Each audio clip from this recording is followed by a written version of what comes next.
Hello दोस्तों, आज मैं आपको एक जादुई सफर पे ले चलता हूं रामू की कहानी के साथ। एक समय की बात है, एक छोटे से गांव में रामू नाम का एक गरीब पर मेहनती किसान रहता था।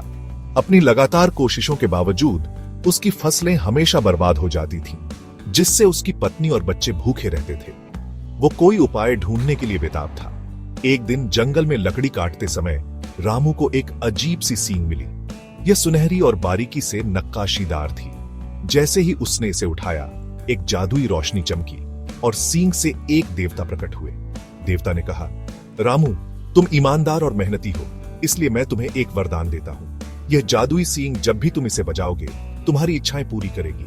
पहले तो रामू को विश्वास नहीं हुआ, लेकिन उसने धीरे से सींग बजाई और खाने की कामना की। उसकी हैरानी की बात है कि उसके सामने स्वादिष्ट खाना प्रकट हो गया। वह बहुत खुश हुआ। रामू की जिंदगी पूरी तरह बदल गई। सींग की मदद से उसने अपने बंजर खेतों को हरे भरे खेतों में बदल दिया, अपने बच्चों के लिए अच्छे कपड़े खरीदे और गांव वालों की भी मदद की। लेकिन उसकी खुशी ज्यादा दिन तक छिपी नहीं रही। गांव के एक लालची जमींदार को जादुई सींग के बारे में पता चला और उसने इसे चुराने की योजना बनाई। अंधेरे का फायदा उठाकर जमींदार रामू के घर में घुस गया और सींग चुरा ली।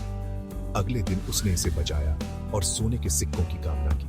लेकिन सींग केवल धर्मी लोगों की मदद करती थी। जैसे ही जमींदार ने इसे लालच से बचाया, एक तेज रोशनी चमकी और वह अंधा हो गया। जब रामू ने यह खबर सुनी तो उसने देवता से प्रार्थना की। देवता प्रकट हुए और कहा, यह लालच का नतीजा है, लेकिन क्योंकि तुम दयालु हो, मैं तुम्हारे गांव को हमेशा समृद्ध रखूंगा। ये कहते हुए सींग आसमान में उड़ गई और गांव को फिर कभी गरीबी का सामना नहीं करना पड़ा। इस कहानी से सीख मिलती है दोस्तों